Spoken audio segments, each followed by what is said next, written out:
eu sou o professor Gessen Banila, professor da Universidade Federal do Amazonas, mas também é uma liderança indígena aqui da região do estado do Amazonas, da Amazônia, e atualmente coordenador do Fórum de Educação Escolar Indígena do Amazonas, chamado FOREA. FOREA é uma rede de professores, de lideranças, de mulheres, enfim, de educadores indígenas e parceiros e aliados não indígenas, com o objetivo de estudar, pensar, pesquisar, mas sobretudo tentar incidir sobre as políticas de educação escolar indígena aqui no estado do Amazonas, que apresenta nos últimos anos um quadro muito ruim, com índices não só de qualidade, mas com índices de estrutura, de formação de professores, de material didático muito aquém do que se deveria ter atualmente, depois de anos, de quase 3 décadas da nova Constituição, que determinou a transformação das antigas escolas coloniais, de alguma maneira anti-indígena, do ponto de vista cultural, e passasse a valorizar, promover as culturas indígenas. O FOREA, portanto, é um esforço atual, criado em 2014, retomando uma estratégia de luta que na final da década de 80 e 90 foram muito importantes para o movimento indígena estadual, regional Amazônia, inclusive para o Brasil, né? O estado do Amazonas é o maior estado indígena do país, concentra quase 1/3 da população indígena, 1/3 da população estudantil indígena do país.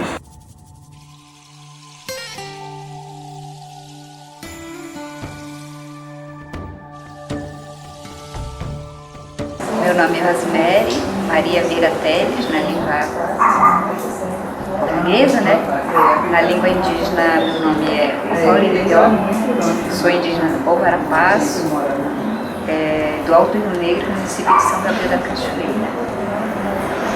Eu sou vice-coordenadora da União das Mulheres Indígenas da Amazônia Brasileira e aqui eu sou coordenadora da Associação das Mulheres Indígenas do Alto Rio Negro, AMAG.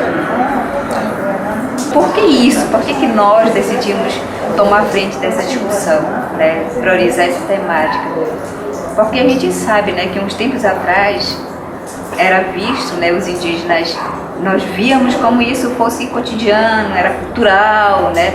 Mas hoje a gente entende que se a gente for aceitando as questões acontecendo, a violência acontecendo dentro das nossas terras, ou aqui mesmo na área urbana, a gente vai aceitando e a gente vai aceitando como se dissesse para nós está tudo bem. Mas a partir do momento que a gente consegue entender que se a gente não tomar uma atitude, as coisas vão continuar acontecendo e cada vez mais pior. Nós queremos que as pessoas também, nossos parentes das comunidades, entendam essa importância, né? Eles distinguem o que é violência, né? Quais são os tipos de violência que acontecem, né? Como é que a gente sofre essas violências. Então, primeiro nós temos que entender isso. Nós passamos por essas orientações ano passado, né? Por essas parcerias presentes, né? Que nos sentam diversas vezes lá na sala do auditório da Colhab, né, com vários parceiros. Então a gente entendeu melhor como é que nós vimos hoje a escravidão, né? O que é escravidão para nós? O que é tráfico hoje para nós? Né? Quais são... Esse é um desafio muito grande, primeiro entender e enxergar o que é a violência, como acontece a violência com a sociedade indígena, com as comunidades indígenas, com as etnias, seja ele dentro das malocas, das comunidades. Hoje a gente fala de várias formas, né? E nós, mulheres indígenas, que saímos das aldeias há muito tempo atrás e a gente reside nas áreas urbanas, seja nos municípios, na capital de Manaus. E assim, né? Então a gente está nos tentando fazer.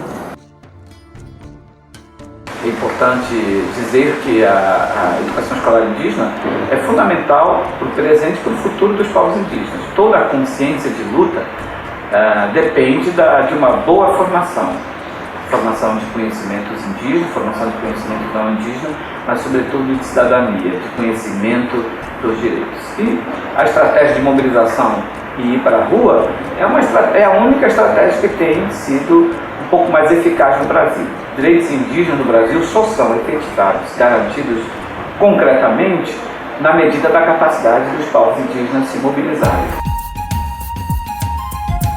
Quando se fala em população indígena que mora nas beiras de rio, não é só índio que mora na beira do rio, são toda essa população que acabei de falar, né? Então a gente tem esse interesse de ampliar, né? Estamos ampliando esse ano, já iniciamos conversando, né? Eu acho agora a partir de março a gente vai dar continuidade de chegar em campo mesmo, né? As parceiras vão ser as próprias universidades, né? Que estão em loco, né? Nos municípios, e fortalecer, né? Porque o município, os governantes dos municípios precisam enxergar que eles têm que fazer esse papel, né? Porque se está uma desordem no município, quem é responsável é o município, né? Os governantes dos municípios. E o que a gente está dizendo é que alguém precisa fazer algo, né? Então a gente vai tentar fazer um alerta, né, nos setores de governo dos municípios para que eles consigam também, né, colocar nos planos nos PPAs deles, né, dos municípios, essas políticas públicas, né? Porque elas são políticas públicas, né? O Estado brasileiro não consegue apenas, de acordo com o seu planejamento, boa vontade dos governos, de garantir esses direitos. Tem acontecido na medida exatamente da pressão, da mobilização, de muita luta dos povos indígenas. E o FOREA vem, obviamente, somar com essa sua capacidade, mobilizar 3.000 professores indígenas, além de dezenas, centenas e milhares de pais, estudantes, pesquisadores indígenas, lideranças, mulheres indígenas, em volta desse objetivo maior, que é a defesa dos direitos. Obviamente que o FOREA não apenas foca na educação, mas toda a dinâmica da vida dos povos indígenas, como é a forma de convivência indígena, né? A cosmovisão indígena não separa saúde, educação, economia, é tudo junto. Então nós temos essa visão, por isso o Fórum de Educação, a partir desta mobilização que acabou de acontecer aqui em Manaus, se tornou também um Fórum de Educação e Saúde, para exatamente dar essa integralidade da vida indígena. Até agora não tem nenhum lugar, né, que diz assim, olha, as mulheres sofrem violência assim, esse tipo de violência. Quando acontece, como acontece, quantas mulheres, a gente não tem noção, é disse e me disse, né? Quanto a saúde da mulher também, quanto a saúde da população indígena, quanto a várias questões, só é muito generalizado, né? Porque aqui tem no estado do Amazonas tem várias regiões, Rio Negro, Solimões, Madeira, Baixo Amazonas e os afluentes desses rios. O FOREA, como rede de professores, de educadores, de lideranças de mulheres indígenas, neste ano, 2016, desenvolverá duas importantes campanhas. Uma campanha é diretamente contra o racismo, que envolve povos indígenas.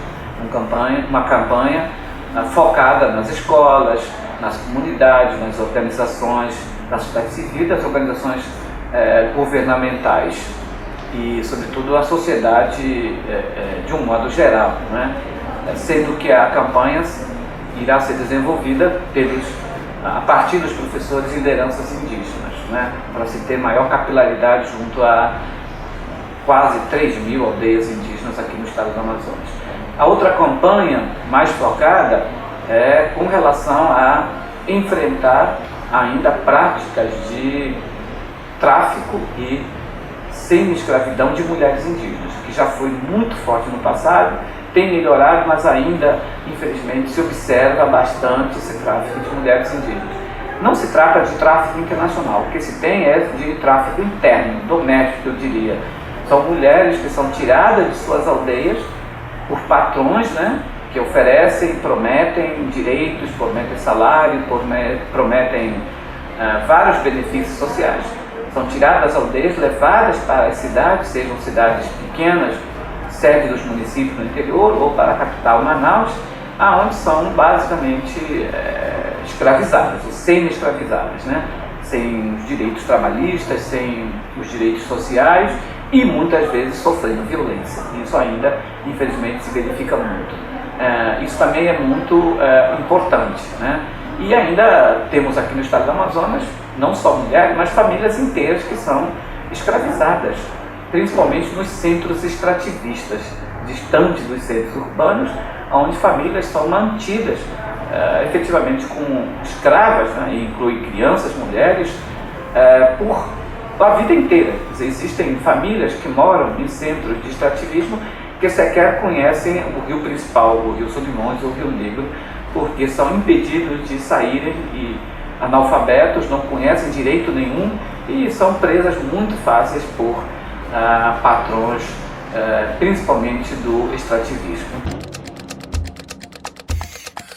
O cronograma de atividades a gente trabalhou ano passado, né? Porque o primeiro momento foi treinamento da equipe que vai entrar em campo junto com as universidades.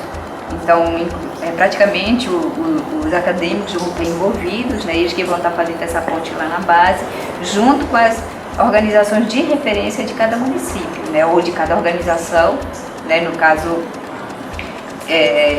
São Gabriel, Apoí, né? Sem Foi, né? A gente não passa lá, né? Então é lá, é a organização de referência para os povos indígenas Apoí, então, e outras regiões também.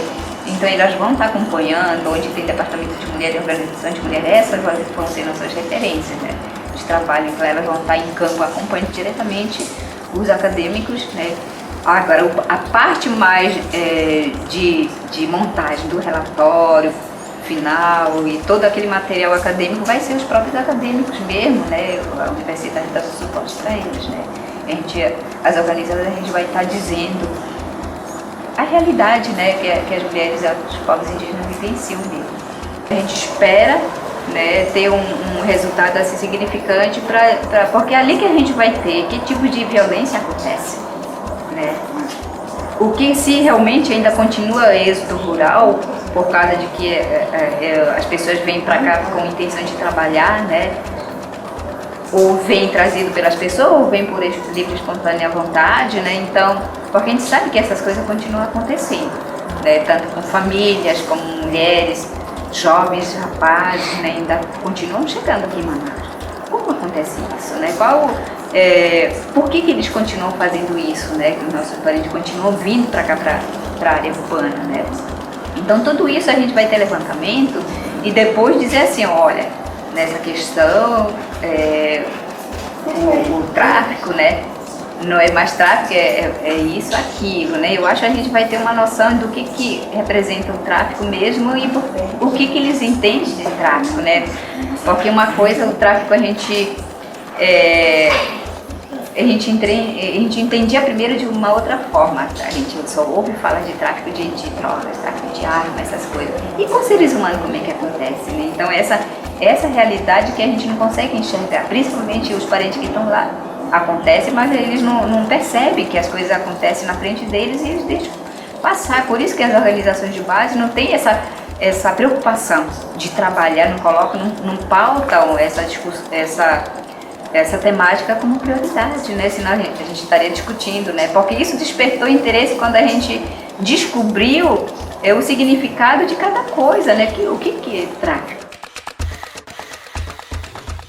Então acho que é um momento muito rico, muito estratégico, muito importante, principalmente de retomada dessa dianteira, desse protagonismo na luta em defesa dos povos indígenas, depois de ter experimentado 2 décadas de tentativa de diálogo e até de ocupação de espaço dentro do governo, que obviamente ajudaram a conquistar alguns avanços, mas muito pouco diante dos desafios, né? E verificou-se que cada vez mais só diálogo, só ocupação de cargos não era suficiente, e muitas vezes esses cargos ou o próprio diálogo beneficiavam muito mais o governo do que a garantia dos próprios direitos indígenas.